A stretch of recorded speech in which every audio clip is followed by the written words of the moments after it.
Hello, my name is Amir Kellan. I'm an assistant professor in the Department of Integrated Studies in Education at McGill University. It's a pleasure to be in conversation with you through this virtual presentation.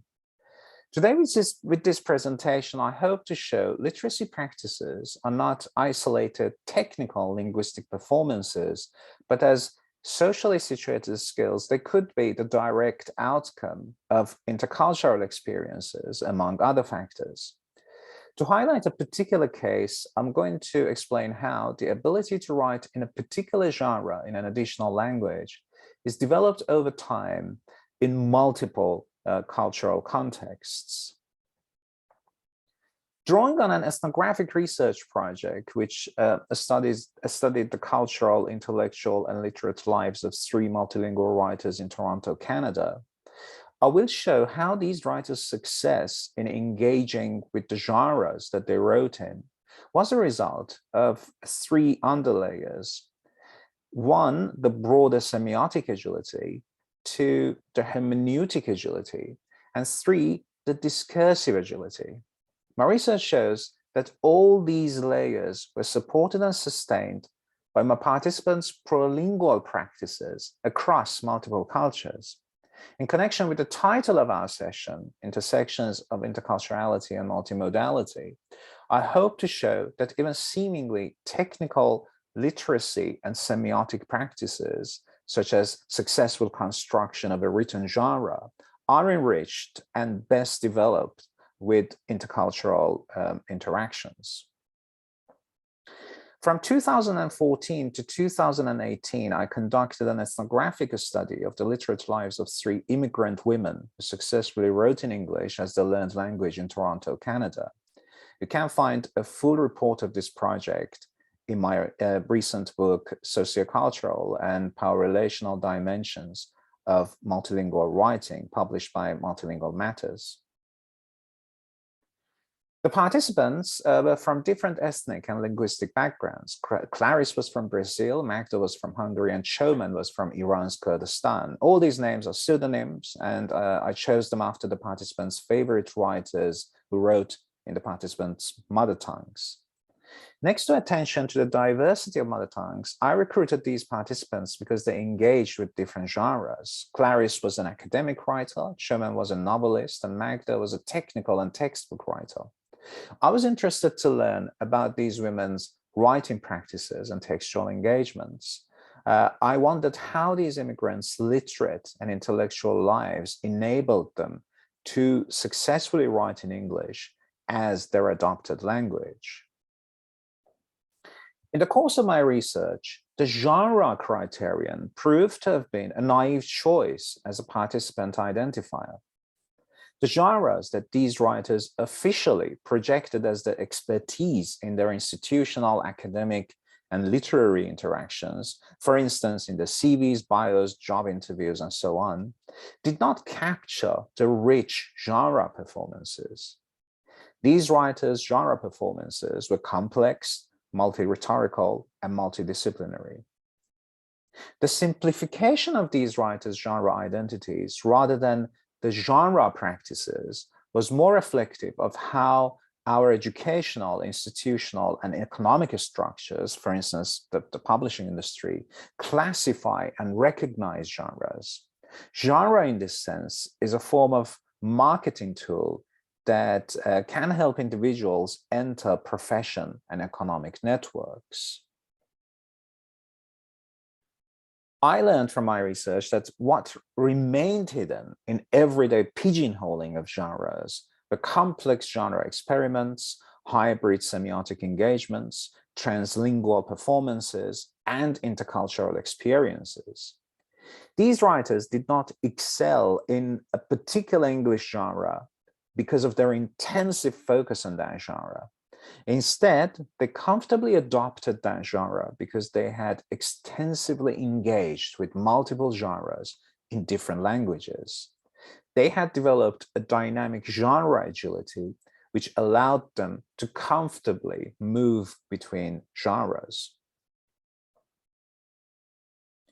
Moreover, the genre agility was only the outer layer of a nested literate and intellectual habitus with multiple other layers, including semiotic agility, hermeneutic agility, and discursive agility. What informed my participants' genre performances, rather than a focus on certain genre templates, was the lived experiences that facilitated their exposure to various discourse communities. This happened through different activities, for instance, the migrations, learning multiple languages, their involvement in different intercultural academic and artistic circles, engagement with different book projects, and so forth. Clarice, a published academic writer, had a history of writing lyrics for her alternative rock band in Sao Paulo. She also dabbed in playwriting for a while, a skill she would later use in her career as a language teacher by co-writing plays with her students for school performances. Publicly recognized as a novelist, Choman, next to poetry with more organic kinship with the novel, wrote political analysis as a journalist for several news outlets. She was also familiar with academic writing to the degree that she, for a while, taught English academic writing at a college in Toronto. I approached Magda because I knew her as a civil servant in a ministry who engaged heavily with English letter writing and emailing and transactional writing. In our conversations, I learned that when in Europe, she had written more than 10 textbooks and technical books in different languages and formats, ranging from educational materials for young children to guides about environmental issues and sustainability. These books, the sustainability books, typically targeted educated adults. These writers engaged with these genres across cultures and in multiple languages. The rich genre practices were complexified by their intercultural rhetorical practices. In a sense, making sense of genres for them was not only a form of literacy skill, but also a form of making sense of cultures and how those cultures categorized genres. Through further data collection, I found out that these writers' engagement with genre diversity was only one manifestation of the complex semiotic practices, including non-written semiotic performances. Choman, Magda, and Clarice's genre agility was only one part of the larger semiotic agility and the constant engagement with non-written semiotic practices, as well as written semiotic practices, which were enriched with intercultural practices and socio-political interactions. Clarice, for instance, was the vocalist of an indie rock band in Brazil when she was younger. She also had studied drama and was familiar with theatrical performance and production. In the same manner, she had a profound knowledge of art film traditions in different international contexts. Choman had seriously engaged with song and dance at different points in her life. She had produced films and worked with several documentary makers. Magda was an art lover. She frequently visited museums and art galleries. She also produced a series of videos for Hungarian immigrants to help them learn about parental challenges in Canada after immigration. These experiences happened in multiple sociocultural contexts in different countries, cultures, and languages. Living in different contexts would create more semiotic variation and nuance because cultural and linguistic differences required modified semiotic performances. These writers' intercultural textual practices functioned as a catalyst for more semiotic agility. This mixture of multi-semiotic engagement and intercultural practice provided them with intercultural semiotic agility and consciousness about audiences' semiotic preferences and expectations across cultures. These writers engaged with making sense of genres, especially new genres, most intensely when they engage with genre construction within authentic hermeneutic contexts. This, of course, happened in different cultures and in different languages, which has been the theme all through this presentation. Paying attention to the hermeneutic context of writing beyond technical linguistic performance is important because it highlights the significance of intercultural skills and experiences in the process of teaching and learning writing. Clarice and I frequently spoke about the rhetorical construction of Anglo-American academic writing and how it is different from Portuguese academic genres. I spoke with Choman about the differences between literary genres in Kurdish and Canadian cultures. Also, Magda and I spoke about different letter writing traditions. We compared Europe and Canada, North America. All these genre-centered conversations, however, became visible in my data only when we were speaking about the communicative contexts in which these writers engaged with hermeneutic negotiation, projection, and hermeneutic guessing to find the best rhetorical construction to reach out to an audience. Clarice, for instance, explained her genre choices, including diction and citation strategies, when she spoke about identifying English academic journals for submission. But Choman spoke about using literary devices in her English fiction only when she was discussing her interactions with editors and the perceptions of the correct amount of literariness. Particularly, she talked about the use of metaphors in Anglo-American fiction. As also suggested by Gadamer, these hermeneutic negotiations were open-ended and complex and often without an absolute rhetorical resolution. In the case of Magda, Choman, and Clarice as multilingual writers, these negotiations were open-ended, most importantly because they involved serious identity, cultural, ethnic, and moral considerations.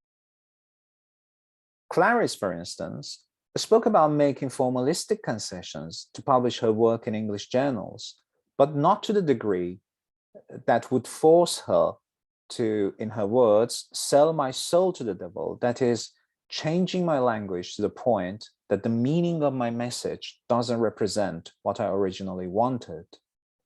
Exactly in the same manner, Choman expressed her dissatisfaction with the market-oriented North American literary scene, yet spoke about the necessity of adopting some of its elements to enter the market to disseminate her work. Magda also spoke about the fact that in terms of letter writing and training materials production, digital possibilities have broadened genres to the degree that it is naive to imagine effective technical writers should model fixed traditions. In a sense, then, not only were Clarice, Magda, and Choman's genre understandings deeply rooted in the hermeneutic practices, those practices were informed by doubt, resistance, and most importantly, genre innovation in different communicative and thus discursive domains, rather than following established genre formulations. In order to develop hermeneutic agility, effective writers constantly interpret rhetorical constructions while engaging with authentic communicative events made up of different communities. Communicative communities make sense of the members' exchanges based on a variety of sociocultural, academic, artistic, and/or institutional discourses. In this sense, each communicative community resembles a discourse community whose members share the same beliefs, worldviews, and visions. Discourse communities share ideological, social, economic, professional, and academic agendas because of which they're trying to communicate in the first place. Thus, each discourse community creates a communal consciousness which enables communities to collectively make sense of texts and of the process of text production. Writers engage with a cyclical interpretive process to better understand the perceptions of different discourse communities to modify genres for a more comfortable reception. In other words, there are no absolute genres that function the same in every discourse community. Hermeneutic agility requires discursive agility for learning and identifying different discourse communities' beliefs, goals, and visions, which in turn can reveal the rhetorical expectations. Although dominant writing pedagogies, including approaches to teaching second language writing, often focus on teaching linguistic skills required for writing and doing so within the traditional classroom, my research shows that what genuinely enriches students' written products is authentic engagement with multiple discourse communities. Second language writing is often described as the most difficult skill for language learners to acquire. The popularity of this view might be indicative of the field's fixation of the formalistic aspects of writing. If writing is to be used at the service of communication within and between different discourse communities, plurilingual writers actually are at an advantage compared with monolingual writers. Plurilingual writers write across languages, communities, and cultures. In this sense, geographical migration itself is an overarching literacy practice that creates the context required for intercultural writing practices. As I tried to highlight, intercultural connections function as a catalyst for discursive agility and thus hermeneutic, semiotic, and genre agility. From this perspective, what language teachers consider as genre errors might instead have to be praised as genre fusion practices that demonstrate language learners' rich discursive backgrounds. Thank you very much for listening to me. I wish I was there and we could have a conversation in person. This is a list of my references if you are interested. And this is my email address. I know that we decided to show the email address at the end of the presentation so that you can email with any questions you might have, and I would be happy to address those. Thank you very much for just letting this virtual communication happen. Thank you all.